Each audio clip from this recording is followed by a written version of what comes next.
Have you ever tried to hide yourself or felt embarrassed whenever your eyes hold tears? Or maybe you've felt that wave of shame for being vulnerable and crying in public, turning away, wiping your face quickly, hoping no one noticed. Maybe it happened watching a stranger on screen say something kind to another stranger. Maybe it was a song playing quietly in a grocery store. Maybe it was watching a friend talk about something they're proud of. And suddenly, without warning, there were tears. And almost instantly, that familiar voice kicks in. The one that says you're being dramatic, too sensitive, that you need to toughen up. Society has a long history of treating people who cry easily as weak, immature, unable to handle things, as if tears are a malfunction, something to apologize for or hide. So maybe you laughed it off, blamed allergies, left the room before anyone could see.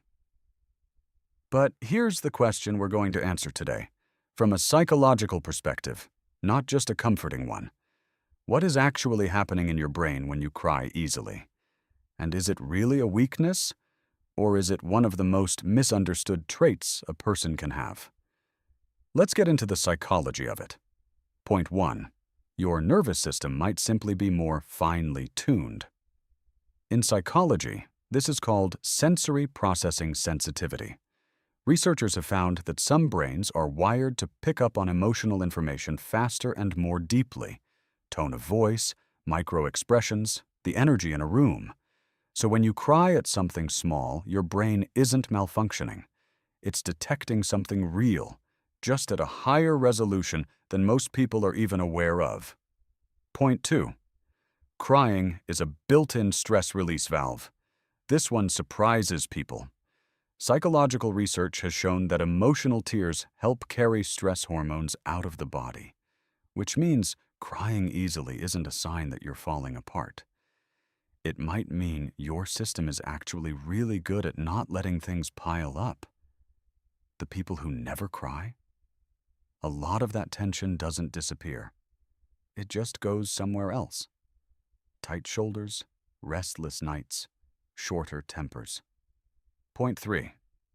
Your empathy circuits are working overtime, and that's rare. Psychologists have linked emotional reactivity to something called empathic accuracy. Basically, how well you can sense what someone else is feeling.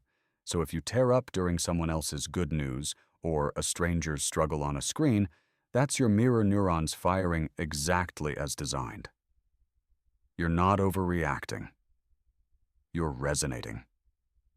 And in a world full of people who scroll past everything, that's a quietly powerful trait. Point 4. You may have simply never learned to disconnect from your own emotions. Here's something psychology rarely says out loud. A lot of people don't cry easily because they're stronger. They cry less because somewhere along the way, they were taught to shut it down. If you still cry easily as an adult, it might mean you kept that wire connected, the one between what you feel and what you express. That's not weakness. That's emotional access. And it's something a lot of people spend years in therapy trying to get back. Point 5. Your tears tend to show up exactly where meaning shows up. Pay attention next time. It's rarely random. It's the moment someone is kind when they didn't have to be. The ending of something, a memory you didn't expect. Psychologically, tears often mark emotional thresholds, the exact spots where something matters.